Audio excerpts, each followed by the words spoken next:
Sweet surrender as I love, serve, and remember. So being a leader of light isn't always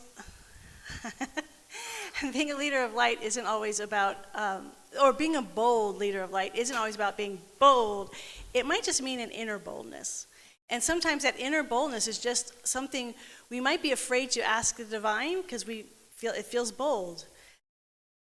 So I'll give you an example. For those of you who may have heard this before, may you hear something new this time. When I was working in the psychiatric hospital, I was working a lot with New Thought teaching. At that time it was Joel Goldsmith, but this is a pervasive idea in New Thought teaching, is that there's only one power. And that all the other powers aren't really powers. They look like powers, but the true power is from first cause, from this divine presence that is beyond time and space, that is beyond anything that's ever been created. And through the infinite power, it pours itself in through and as all creation, yet never absorbed by that creation. So I was really, and I was reading chapters in Goldsmith about really like God is the only power, etc. And at the same time, I'm working in a hospital, and hospitals, at least I haven't worked in a hospital for a long time, but at that time, it was very hierarchical. It was a psychiatric hospital, so the psychiatrists, doctors were clearly at the top of the hierarchy. And then there's the nurses and therapists and art therapists and social workers, and then there was me. And my job was to for whatever my shift is, for those 8 hours, I kept track of where everybody was on the unit, making sure everybody was safe, checking in on them. And then anyone it was called a mental health worker, our job was to then check in on, we each had assigned patients, so I'd have 6 or 7 patients. So I'd be checking on everyone every half hour and then connecting with, basically being a friend to whoever was there, whoever I was assigned to. So I was basically being paid to be a friend. Coolest job ever. But when it comes to hierarchy in a hospital, it was pretty down there, which I didn't mind. I loved what I was doing. I didn't have that, but I was having a hard time wrapping my head around this idea of power. Because I'm like, I go to the hospital, I have very little power. I mean, I'm talking with people, but I'm not their social worker, I'm not their therapist, I'm not their psychiatrist, I'm not their nurse. I'm just like a friend who hangs out and talks with them. So I just started, and it was about a year into it. And I loved what I did. I just couldn't understand this idea that God's the only power, because that did not seem true in the hospital. Not that they weren't God's power, but they had more power and I had no power. So I just decided to ask, and that's the bold thing that I wanted to say. That it felt for me like, oh, here's these great New Thought teachers telling me God's the only power, and here's all these doctors. I felt almost stupid to what about, do I have power? How does that even fit into a system like this? But I decided to put God to the test, and that was the bold part. I said, okay, I want to know, and I remember very clearly, I remember the day I went, I remember getting out of my car, I remember walking to the hospital. Okay, this is it. Show me what you mean when you say you're the only power, and I'm walking into this hospital. What does that mean here? I don't know what that means, and I was wide open, but I was paying attention because I had asked a very specific question of the infinite intelligence of the universe, and now I was waiting for an answer.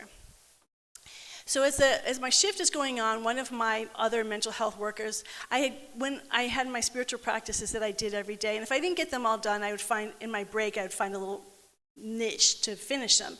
And she saw me doing it, and she said, she asked me what I was doing.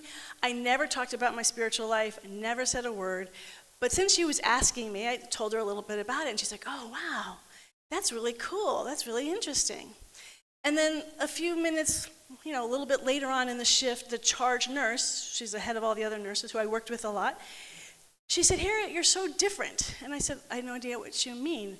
And she said, well, when we have to, sometimes patients would get very aggressive. And so what they did, it sounds terrible, but actually was done with so much love, to take them down, to hold them down so they didn't hurt themselves or hurt somebody else. And it was done in, I loved the way they did it on the East Coast. They would wrap them, rather than chain them like this, they would wrap them in a bag so they felt safe and enclosed. And I was usually a leg person, held the legs. And she said, well, whenever we do that, you don't seem to be fazed by it at all. You just are in this calm place. What are you doing? And I, first of all, was shocked because, again, I don't see myself as having any power. The fact that anyone even was aware of what I was doing, I was just holding the leg as far as I was concerned, or that's what they saw. But I said, well, I practice seeing the wholeness in them. So even though they're acting out, I'm inwardly holding that they're whole, perfect, and complete, that we're all in this presence of God. And so that's where my mind is during this process. And she goes, oh my gosh. And so she's learning, and I'm suddenly giving some teaching a little bit to the charge nurse.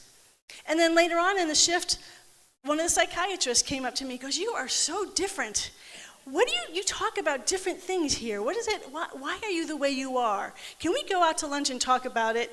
And I'm like, wow. So in one shift, I learned that even though I felt completely invisible to all the people much higher than me who had all the degrees and I had none, well, I had a BA, but the higher uppers, that there was still a power because I was consciously holding and seeing the power and the presence throughout my shift, that it was impacting people in a way that I didn't even know. Never even occurred to me. And there was no sign of it until this day that I asked. And I don't know if I would have ever realized it had I not asked the question. That's why asking questions, very important. So that's what it means to be a leader of light. To be bold in what you're holding is true. Wherever you are, with your clients, with your employees, with your family, with the people driving on the freeway with you, holding that wholeness and that peace.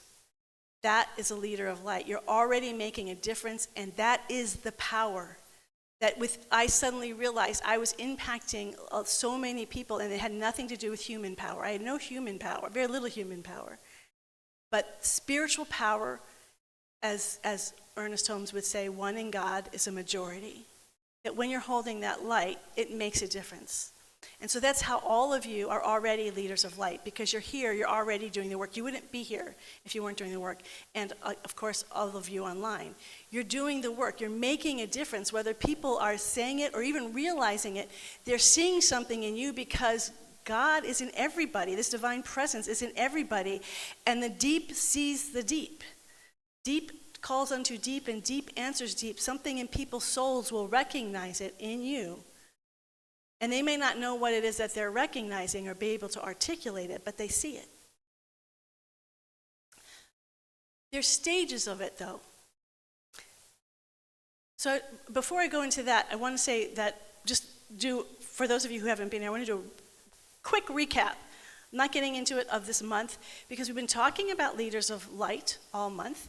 So we've looked at, and this isn't progressive, it's all happening simultaneously. We talked about it at different weeks, but it's all happening and they're all intertwined. So circle of influence, that the way you have leadership is what you're influencing. And so what are you influencing? I really dislike what I'm seeing happening in the Mideast. At this point, maybe sometime I will have something that I can contribute, but right now I can't see something really profound that I can impact what's happening there. But I can influence my world here. And so then the question is, okay, in my circle of influence, what can I influence? In my own life, what can I influence? I can influence my thoughts, I can influence what's happening, and where can I have an impact? Circle of influence, part of Leader of Light. Then we talked about looking back, finding out, just connecting with your soul purpose that you were born into this world with. And when you're children is when you can see it the most clearly because you don't have these layers added on. So going back and looking at a thread that perhaps you can see this thread of purpose of who you are that's been through your whole life. Connecting with that thread is a powerful connection to your leadership of light because you have to be you, right? Then we talked about ownership, owning who you are, owning your thoughts, owning your feelings, owning wherever you are, owning your role in your family, owning your role in your work, owning your role in your communities, your spiritual community, your living community, the world community, taking ownership of what your life means into the world.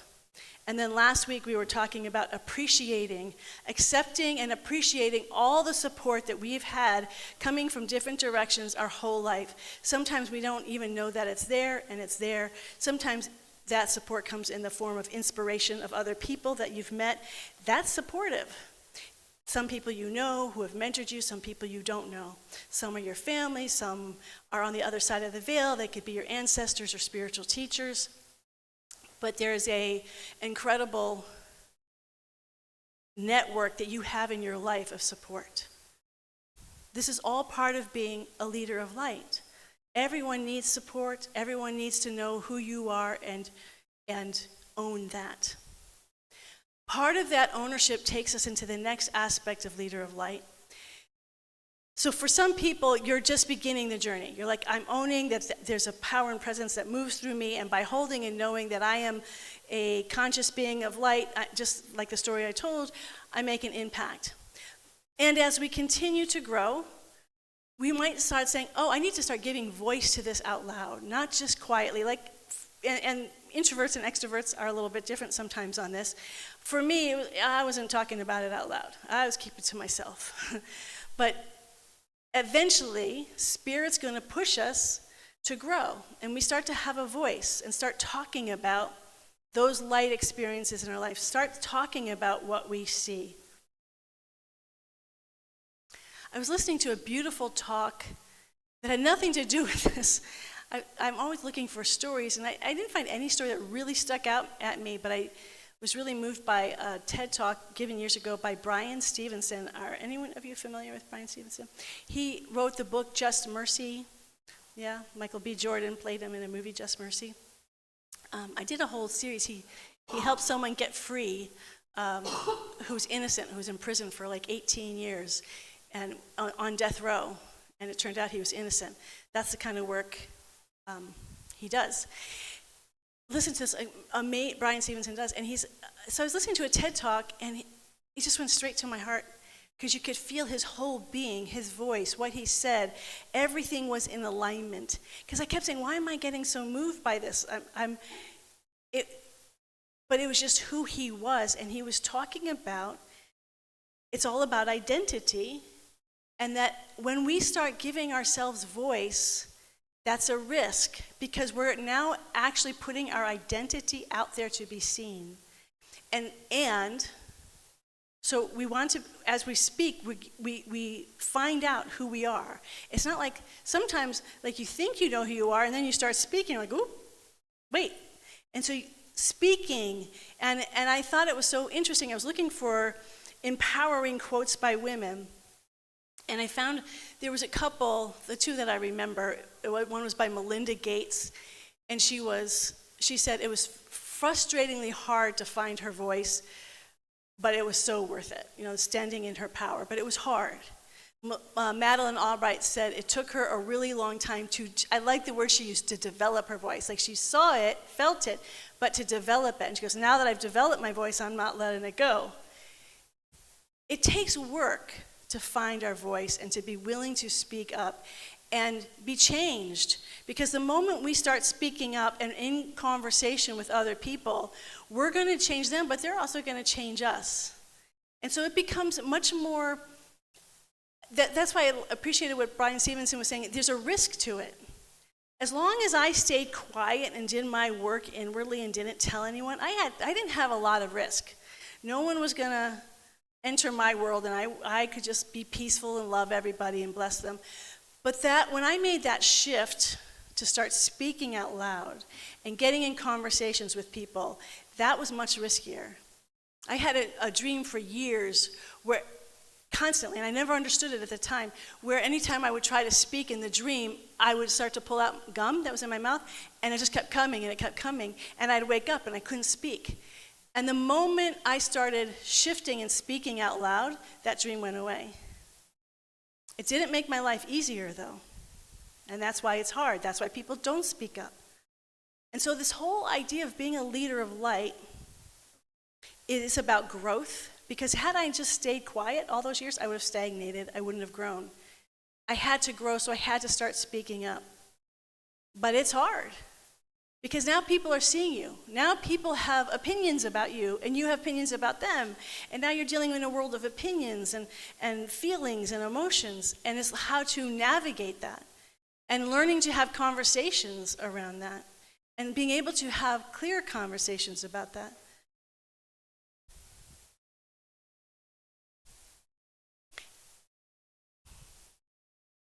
One of the things, I'm just saying from my experience, I have noticed sometimes that it's harder for women to speak up on these conversations than men. Throughout my years of ministry, I've had many men tell me what they think.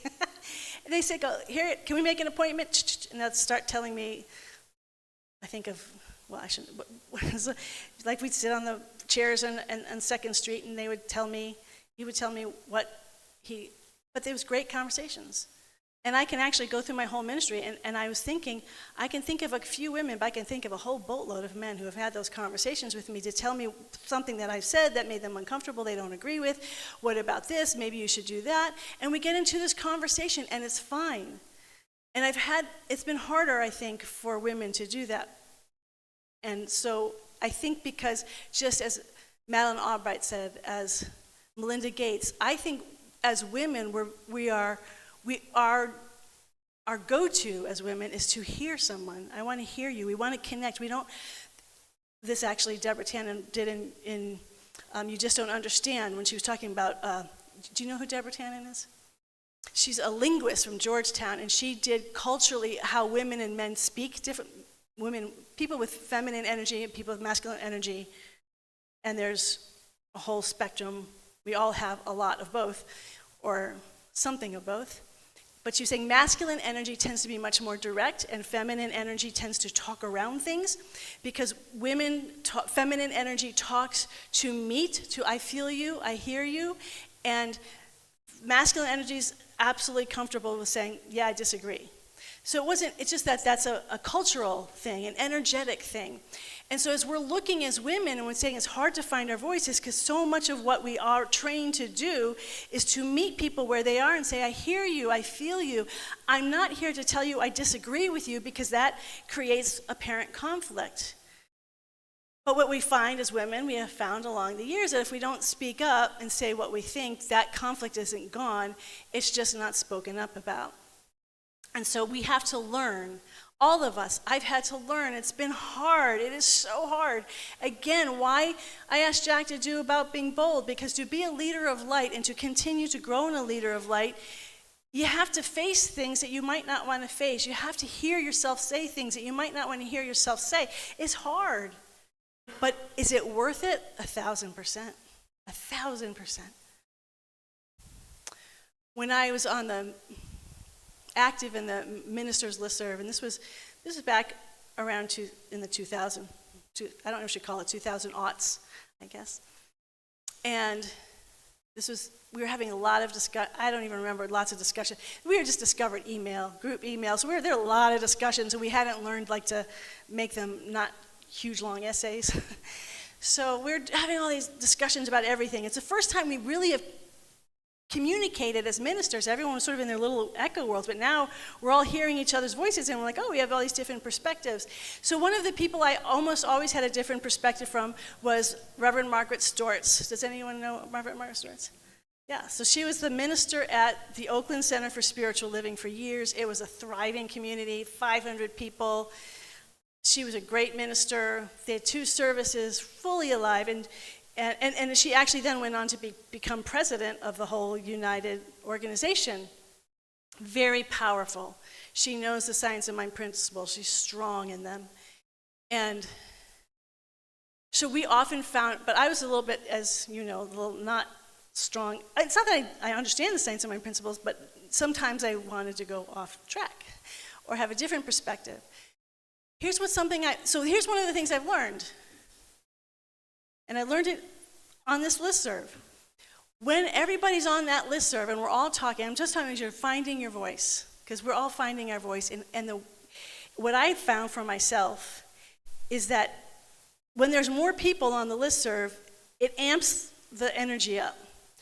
And I think about a social psychology class where I learned that they took cockroaches, some researchers took one cockroach, they made a racetrack with something at the end, and they timed the cockroach, how long it would take the cockroach to get there. There's one lane.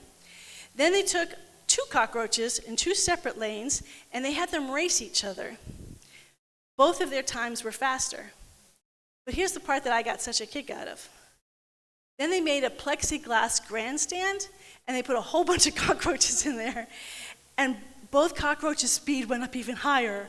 And they're like, even cockroaches feel when other people are around, and that gets our adrenaline going, we move faster. So what would happen, what I started to learn on this, on these conversations that would happen, is they would go circular. And I was working on integral, looking at things from different perspectives, seeing the value in both. So where Margaret and I were disagreeing, but I'm like, I don't disagree with her as much as like people take sides, and like suddenly it was like there's side, I was on the side, I'm like, no, that's not fully what I'm saying, but I couldn't be heard because it seemed like I was, whatever. The polarization, we know about polarization, right? Have we experienced that a little bit in our country, the huge polarization? So Margaret and I took our conversation offline, and it was beautiful what happened. So we still have our perspectives, but now I'm like, well, I actually agree with you about this. And she's like, well, and suddenly we were starting to find some places where like, yeah, I think you're right. And it's not partially right. She still has her opinion. I still have my perspective, but now we can see, there's definitely some truth to what she's saying, and we're both acknowledging that. The conversation changed dramatically. And the funny thing is I don't remember anything about what we were talking about other than 2 things. Just the pure joy of someone who I had been in having like these intellectual discussions with, to feel that coming together, the love and the respect that happened from both of our parts. I remember that feeling. It was awesome. The other thing that I remember was the place that we agreed. Is that, we were saying, if this continues, this whatever, it will, I want to say water down the science of mind teaching. Because she was advocating, like, no, if we don't stick with this, it's going to water down the teaching. I'm like, well, actually, I think you're right. I think it will do that. And suddenly we had this point of agreement. And so then when we get back on the listserv, now we're not like, oh, you're here and I'm here. Now there's some real dialogue happening. It was extraordinary. And at that time too, home office, just to say the impact that these conversations can have. The home office sent me an $8,000 check and saying the board wanted to thank you for the impact you're having on the community. And that's from having these conversations.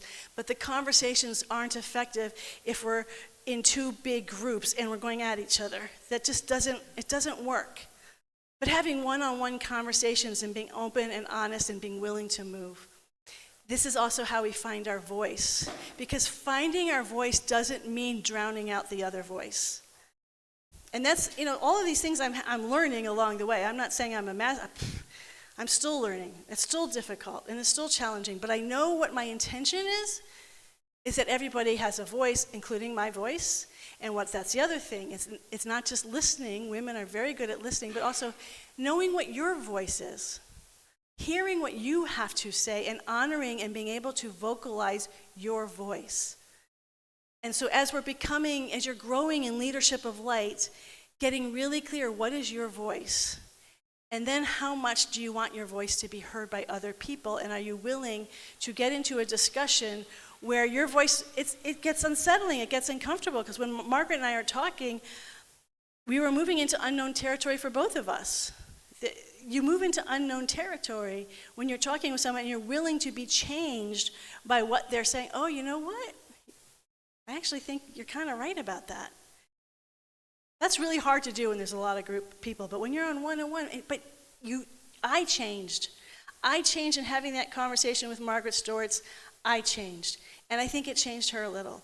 The more we have these conversations as leaders of light, of being authentic in what we're saying, still not giving up what we say, not going, oh, I just agree with you because it's easy. It's the path of least resistance. But to stay engaged, it takes time. I went through this whole thing with my brothers too.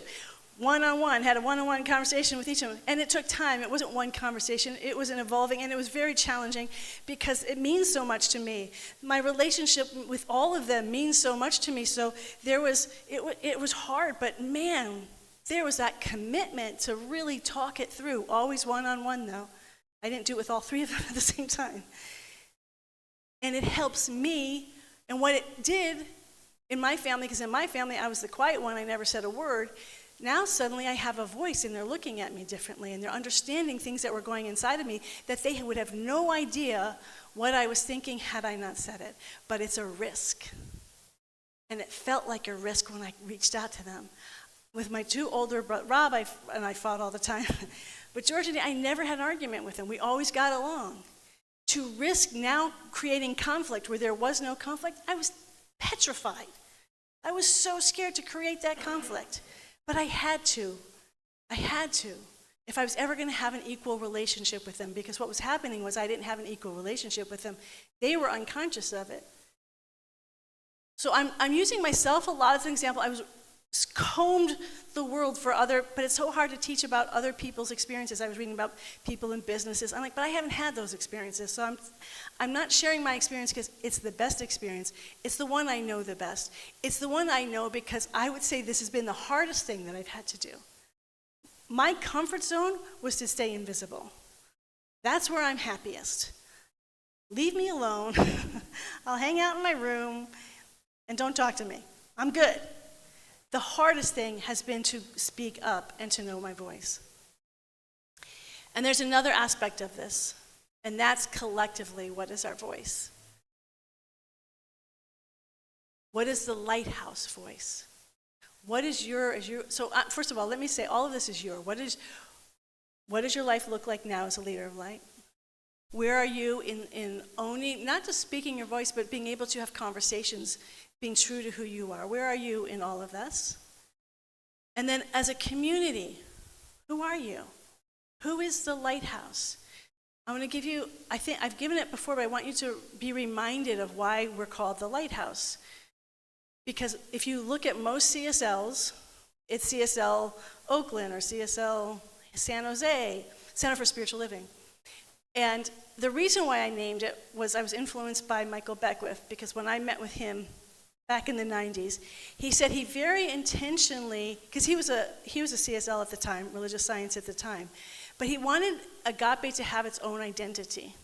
He said, I didn't want it to be Reverend Michael Center, and I don't want it to be a CSL center. I want it to start finding its own voice.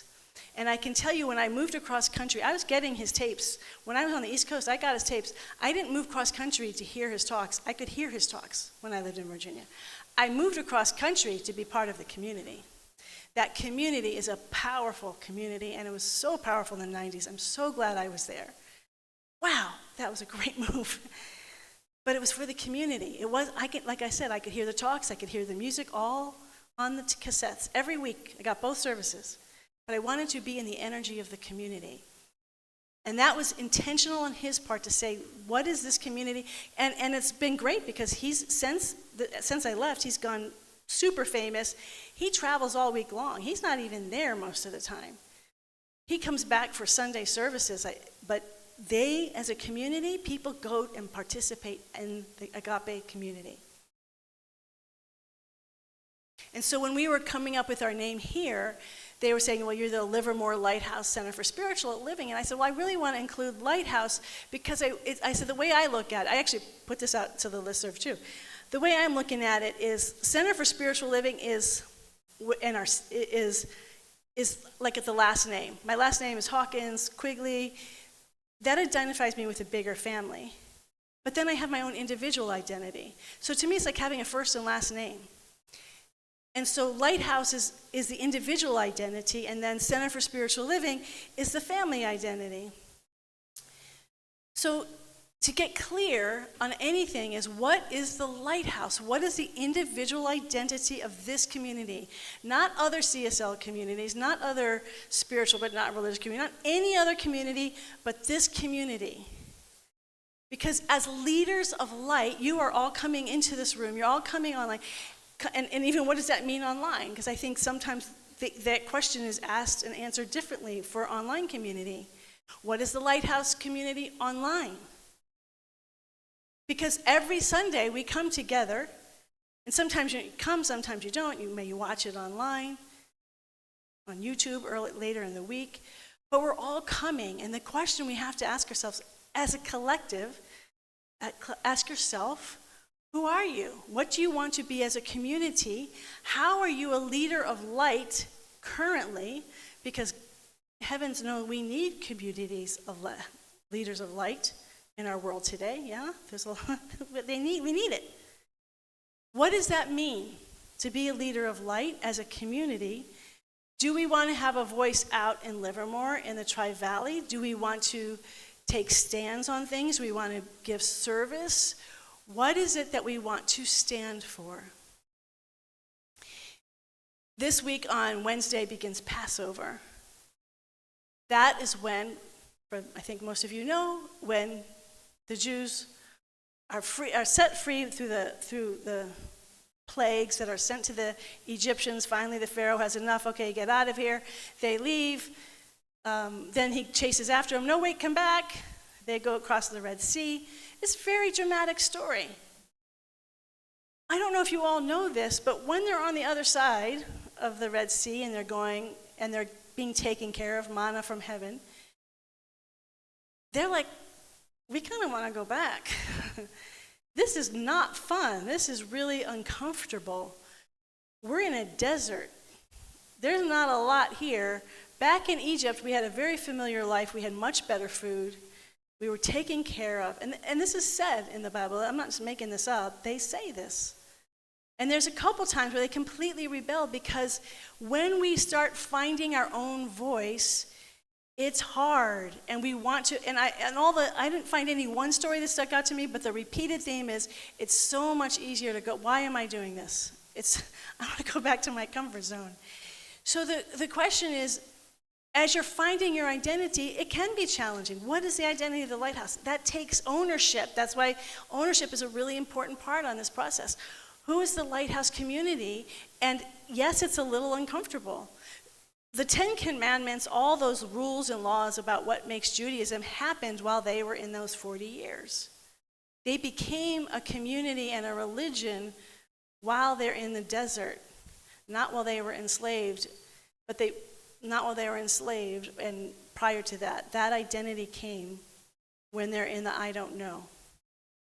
And it's scary sometimes, and they mutinied, and they got mad, and they got frightened. Because we all do. We're all human. And I know for me, excuse me, I was just telling Jack this. Sometimes I ache for my childhood. I had the most comfortable, lovely childhood. Put it this way, I felt totally safe, totally secure, had a lot of great people around me, beauty. I'm like, sometimes I just miss that. But I had no voice. I had no idea who I was. I had no sense of my own individuality, but it was so much safer than this world out here. So we have this incredible opportunity, an incredible opportunity. And so the question you're asking, hope you're going to be asking as we end this Leader of Light, is I hope you are each individually asking yourselves, what does that mean for me to be a leader of light? What does that mean for me in my relationships, in my work, in my community? What does that mean in my spiritual life? What does that mean?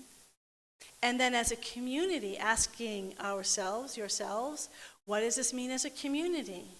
What does it mean to be a leader of light? I love, and what inspired this whole series, so the reason why I love the Leaders of Light, my very first talk that I gave at my very first center was called Leaders of Light.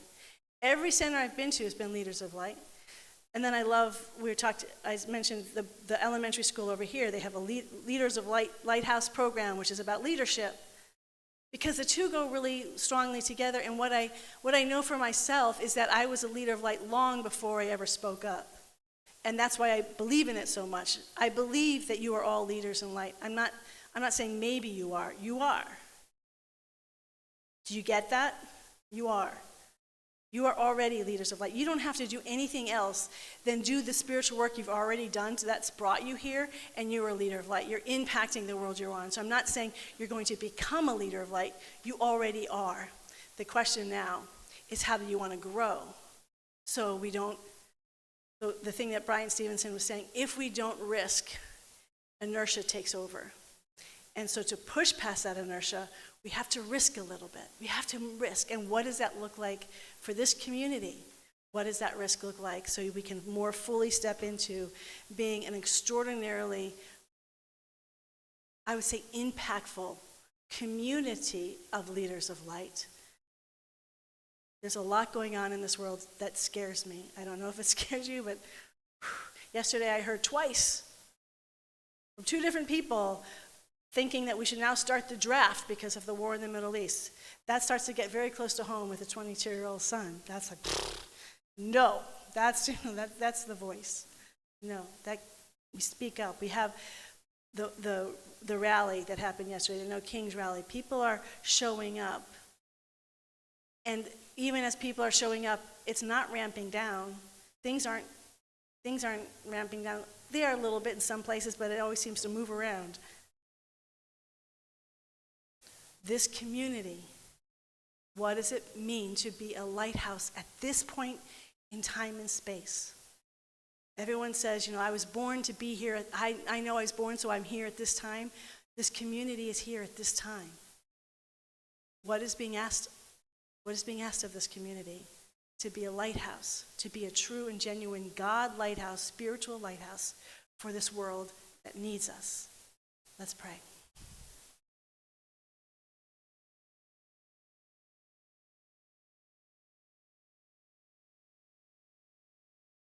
And sometimes when we pray, it's just nice to open up and say, I don't know. I'm willing though. I'm willing to be willing. So today I invite you to join me in just opening up and say, I don't know. But I do know, and I join you in the knowing that behind all this exploration, beyond this world of discovery, is this incredible infinite power of light, this infinite intelligence of love, this creative abundance that is everywhere present. And so when we say, I don't know, we're not saying it into the race consciousness, but we're opening our heart, our body, our mind, and our soul to that which is greater than all of us, to that which is greater than every human being, every form of creation, that which is always love, spectacular beauty, creativity, joy, unlimited joy, never touched by what's happening in this creative life, this creative world, this world that is peace, full of peace and transformation, this place that is full of harmony and grace. That is what we open our hearts, our bodies, our minds, and our souls, and we say, use us. Let us be a vehicle of that light. Let us shine that light. Let us be seen. Let us be heard. Let us discover every day more and more of who we are by speaking, by showing up, by being fully present and owning. We are leaders of light, individually and collectively. We are here, and we say yes. And in that divine yes, we just simply let it go. We just don't need to claim anything else but to listen, and to listen yet again. Yes, yes, yes. In deep abiding gratitude, we let it be. And so it is. Amen and amen. I walk in God in all I do. I walk in God in all